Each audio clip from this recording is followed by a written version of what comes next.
Well, good morning. It is good to be with you, to be worshiping our living God who gives us hope and who gives us life. This morning marks the last Sunday of this 7-week series we've had on talking about wisdom, this idea of uncommon sense. And as Scott alluded to, next Sunday we begin the season of Lent. Actually, we begin it on Wednesday with Ash Wednesday, and then the first sermon will be next Sunday. And for the season of Lent, I'm going to be focusing on the journey that Jesus makes for the very last time from Galilee to Jerusalem. But we're going to be looking specifically at it from the Gospel of Luke, which is kind of an interesting, it's a different take on the journey that Jesus makes. The Gospel of Matthew and the Gospel of Mark both spend 2 chapters telling about that final journey that Jesus makes for the final Passover that he will participate in, whereas the Gospel of Luke takes 10 chapters to tell in the detail the story of Jesus making this journey. It's where we find several of the parables that are not found in any other gospel except for Luke, and this final journey that Jesus makes. So I'm excited about that as we journey with Jesus to Jerusalem. After that series is done, we're going to be looking at some of the stories that Jesus tells about prayer, some parables he tells, as well as some teaching that he makes in that journey that he makes from Galilee to Jerusalem. So that's kind of where we're going to be going between now and the end of May. So when our daughter was 4 years old, actually it was her four-year-old birthday, I should say. She wasn't 4 years old. She was turning 4. And my wife got down on a level with her and said, "Morgan, what's the best thing about being 4 years old?" To which she immediately responded, "I now know everything." What's the best thing about being 4? I now know everything. I think she still continues to act in the same sort of way some 20 years later. But it was just this classic statement of a 4-year-old who looks at their world, which at that moment is a pretty small world, and considers her circumstances and considers her life, and very quickly responds, "I now know everything." But as we all know, and as she has learned as well, as you grow older and older and older, you realize you really don't know everything. That knowledge is a lifelong journey. And what we want to talk about this morning is also the quest for wisdom is a lifelong journey. We're not simply born with it. Which is what's fascinating to me in the text that we're going to look at this morning is that it's a bookend text that tells us in 2 different places that Jesus himself grew in wisdom. And my thinking is this, is if Jesus is the Son of God, fully human, and I don't really know how that works, like how God grows in wisdom, because I don't think God grows in wisdom. I'm guessing it's more about the human part of Jesus, and I don't have time to parse all that out this morning, and then we'd probably get off in the weeds, and you'd be like, what the heck just happened in church this morning? But somehow Luke thinks it's really important for us to know 2 different times that Jesus himself, the Son of God, fully human, continued to grow in wisdom, in stature, in favor with God. And I take that text, and you may, when I read this text, you may say to yourself, I feel like we just heard that text. Hopefully that's what you do, because Scott preached on it like 2 or 3 months ago, I think at the end of December. So if it sounds familiar, there's a reason for that. But I really want to jump off on this idea and jump from this place of saying, Jesus himself, we are told, grows in wisdom. And so what does that say to us? So we're going to start. Our text, the full text starts at Luke chapter 2, verse 41. But the bookend of it, the first thing we read is actually in Luke chapter 2, verse 40. There are very few stories of the childhood of Jesus, which you would probably know. There's a couple of things of Joseph and his family fleeing from Herod in Matthew, and then in Luke, we get a couple of stories of his childhood. So this is at Luke chapter 2, verse 40. This is right after Simeon and Anna have both prophesied over Jesus, and we read this. And the child, speaking of Jesus, grew and became strong. He was filled with wisdom, and the grace of God was on him.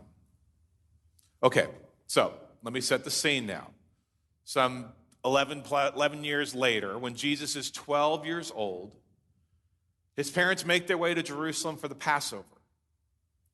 His parents were faithful Jews. There was a reason why God chose Mary and Joseph. Joseph, if he was a faithful Jew, would normally have gone to Jerusalem for the feasts and festivals, but Mary did not have to go. But the scriptures make it clear that both Mary and Joseph went to Jerusalem for the Passover. And as they went, what would happen is that Joseph, as the father of Jesus, as every good Jewish father would do, he would talk to him about the Passover, about the festival, about whatever feast they were going to. He would tell him the history of Israel. He would recite the story. And I don't know if Joseph fully understood that when he was speaking of the Passover, I'm quite certain that he didn't, that his son would ultimately become the Passover lamb. That as John the Baptist would say, "Behold, the Son of God who takes away the sins of the world."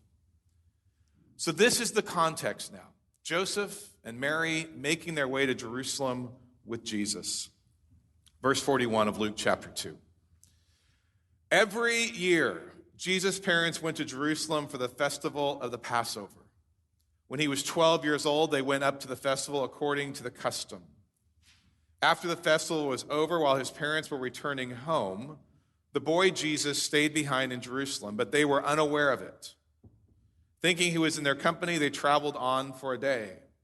Then they began looking for him among their relatives and friends. When they did not find him, they went back to Jerusalem to look for him. After 3 days, they found him in the temple courts, sitting among the teachers, listening to them and asking them questions. Everyone who heard him was amazed at his understanding and his answers. When his parents saw him, they were astonished.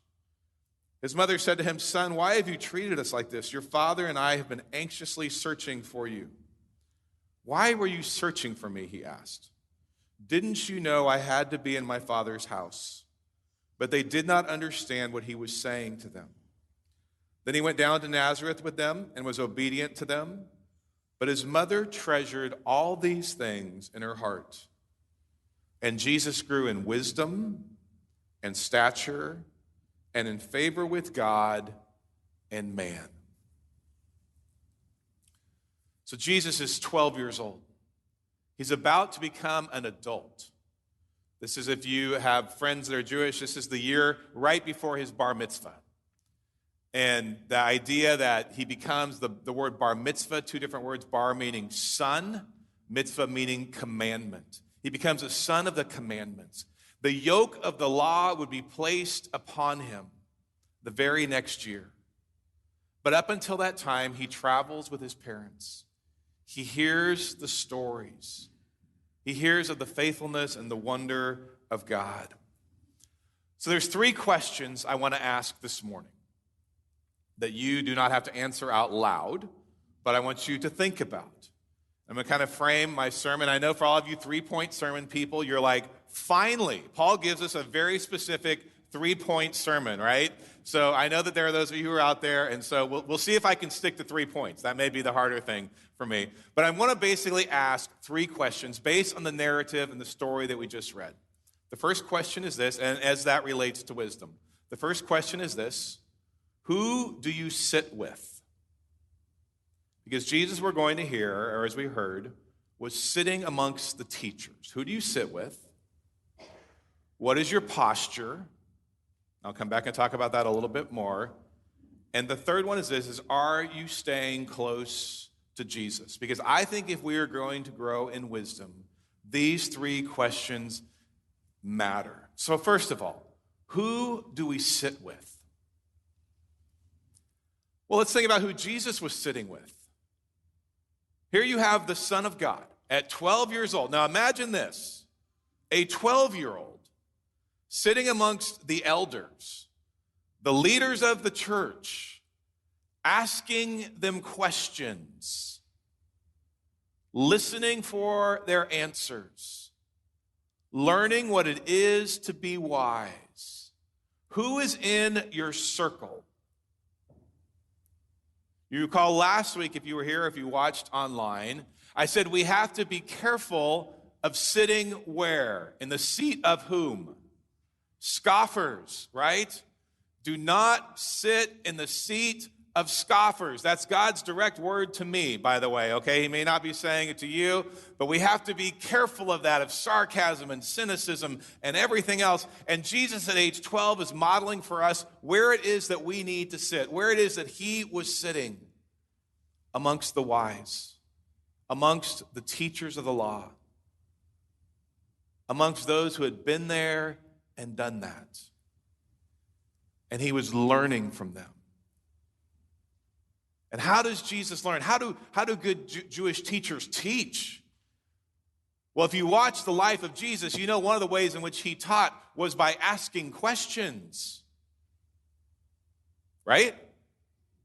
Okay, I'm just making sure y'all are with me on this.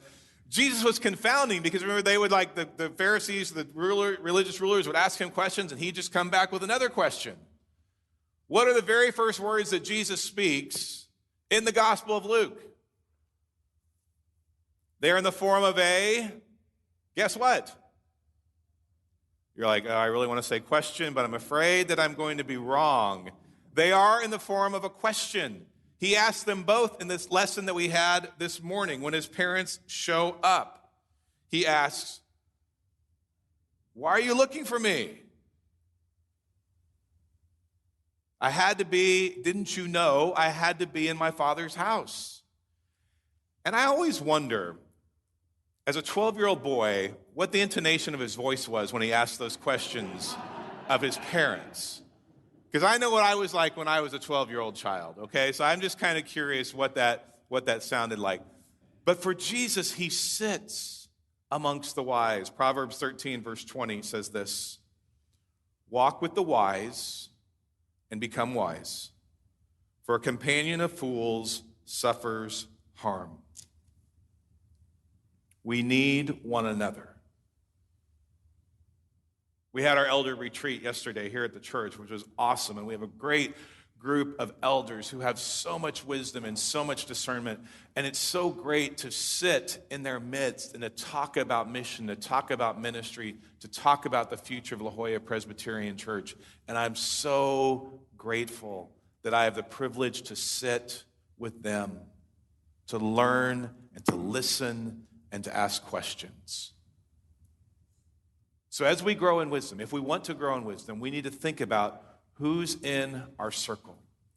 The second thing is this. We need to consider our posture. And Scott and I are laughing. Well, we weren't laughing. We were talking the other day. And it's interesting how oftentimes when Scott's praying that I'm like, oh, I'm going to talk about this in my sermon. The same idea that he's praying, the things that he's talking about. It's great how God works that sort of stuff out. Only God could do that. I recognize that. But I want to say something about our posture. Because sometimes we don't grow in wisdom because we're like my 4-year-old daughter who now knew everything. Because we start to think that we've got it all sorted out. That we're faster, we're smarter, we're brighter, we're wiser, we're however it is, whatever it is, however that you want to describe that we have it all sorted out. And instead thinking about, do we approach this from a posture of humility?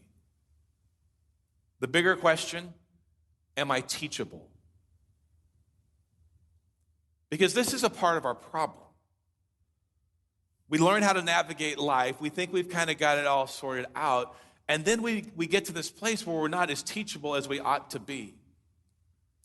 The idea of humility. So I knew there was a quote I wanted to use for this part of the sermon.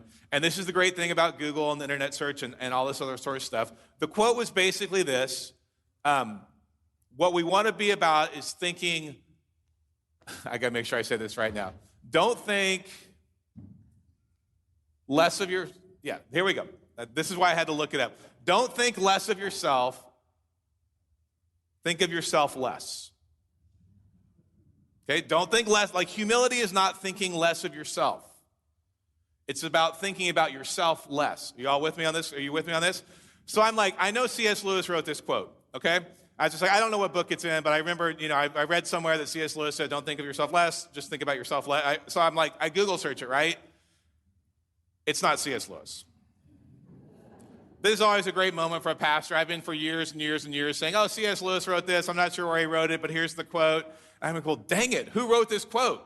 And this is the great thing because now they're trying, Rick Warren wrote it. Some people said it's Rick Warren. Some people said somebody else. I don't know who wrote it. Anyway, what I did discover was this, is that C.S. Lewis didn't write it about humility, but this is what he did write.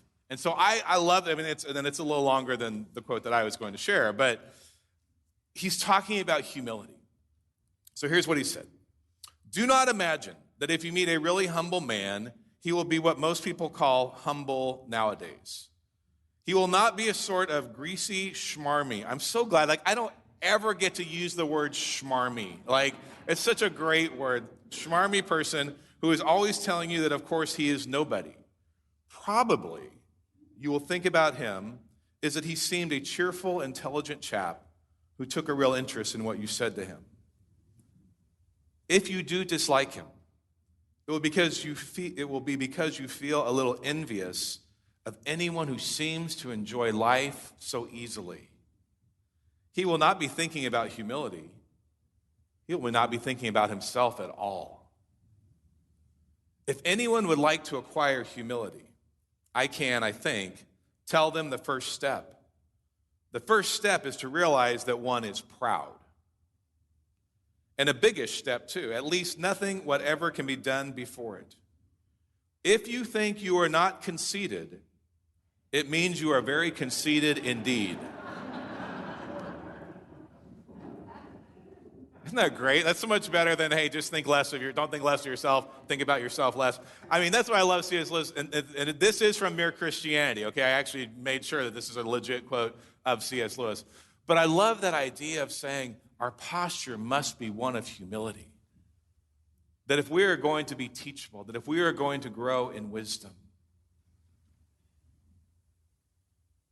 we must be humble ourselves. James chapter 4, verse 10 puts it like this. Humble yourselves before the Lord, and God will lift you up. As we yield our lives to God, as we humble ourselves in God's presence, the promise is that he lifts us up. If you recall in Philippians, the Apostle Paul describes this of Jesus, who chose himself to become man, who though being in very nature God, came to this earth, was born of the Virgin Mary, lived his life amongst humanity and as a human. He did not count equality with God as something to be grasped.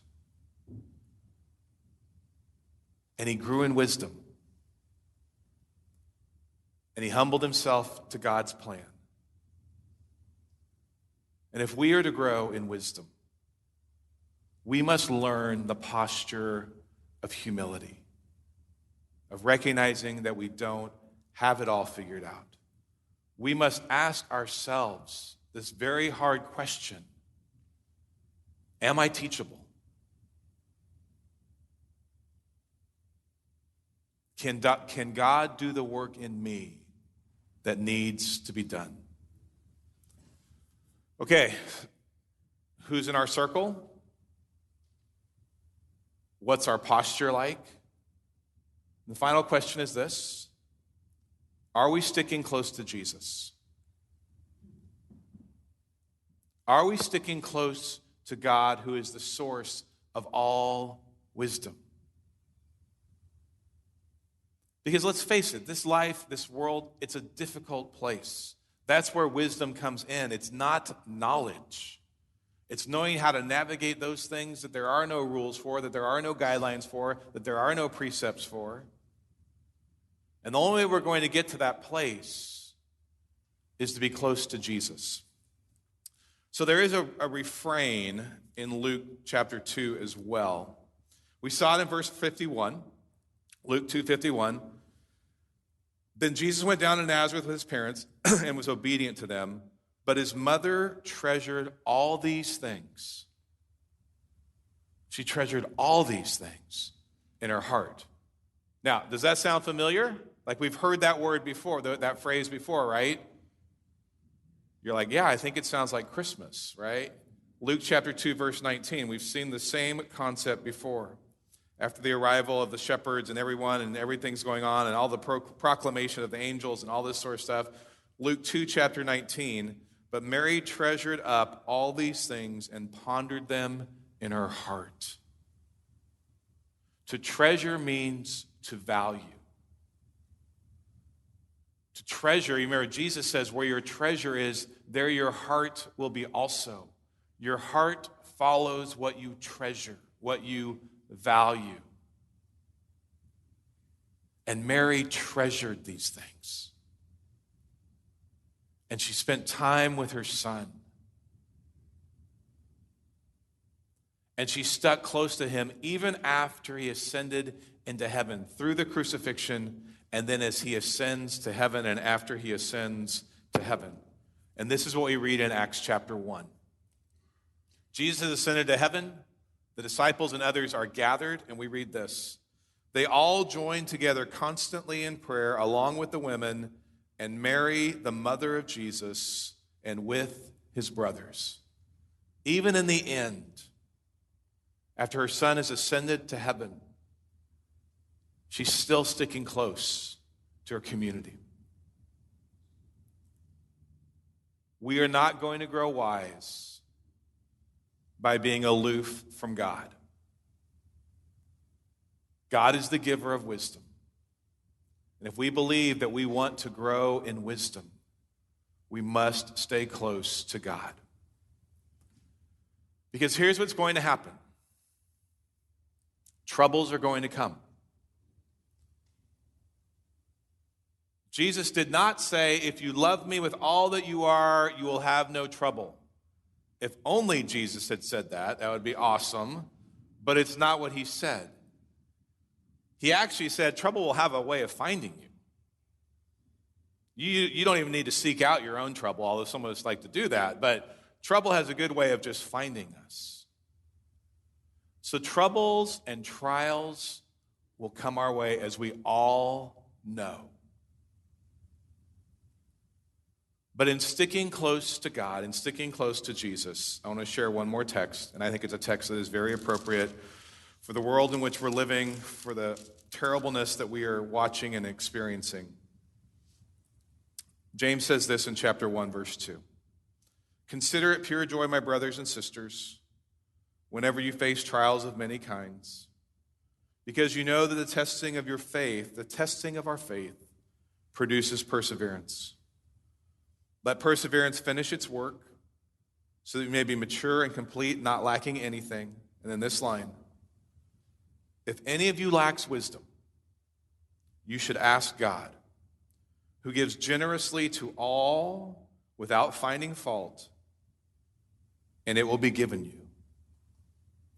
But when you ask, you must believe and not doubt.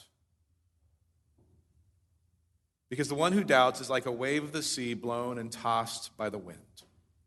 If any of you lacks wisdom, and I know some of you are like, is Paul ever going to mention this passage from James chapter 1 where it's very specific? Like, if you lack wisdom, ask God. Well, you had to wait till the very last sermon of the series, right, to get there. But if you lack wisdom, ask God, who will provide it, who is gracious, who is wonderful, who cannot wait to give you that wisdom, but you must ask in faith and not in doubt. And how many of your hearts just went, ugh, right? When you got to that, you're like, I'm asking in faith, I'm asking in faith. Don't ask in doubt, because God's not going to give it to you. Did any of you all like go, oh, great, way to ruin? I mean, there was a part of me that didn't want to read verse 6, right? Just stop at verse 5. Ask God for wisdom, and he will give it to you. But I want to include verse 6 because I want to kind of make sure we understand what that's saying. It's not saying that we're not going to have doubts. What James is getting at is saying, when you ask for wisdom, you must pray to the God who you believe is the God of Jesus Christ, the God who is faithful, the God who is wonderful, the God whom you don't always understand. Did Mary and Joseph truly understand their son? The answer to that is no. He disrupted their lives. They lost Jesus. Who does that, right? No one, how do you lose Jesus? That's a pretty bad thing to do as a parent. They didn't understand, and they're like, why are you here? What have you done to us? We lost you. We thought we couldn't find you. Like, I can't help but think of Home Alone. You know that moment in Home Alone, the movie, where she's like, Kevin! Like, sorry, I just had a slip there. But there's that moment where it's just like awfulness. They lost Jesus. They didn't fully grasp Jesus, but they still believed in the plan of God. And that's what the faith that is being talked about in our text today. If you lack wisdom, pray to God and He will give it to you. You don't have to have it all figured out. You don't have to have it all sorted out. You don't have to have any of that. You just have to believe that God has a good and perfect plan for your life, that God will give you wisdom.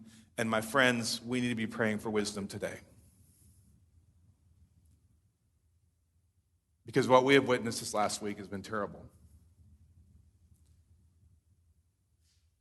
And it's not simply in Russia and Ukraine. We know there are other places throughout our world where the same sort of things happen. But as I watched Wednesday night, I was like, I cannot believe this. Simple disbelief. But we have to have faith that God is bigger than all of this. We must pray for wisdom for what we are to do and for what our leaders are to do. Whether they are followers of Jesus or not is not the issue at this moment. We must pray for peace, for shalom, for wholeness and completeness.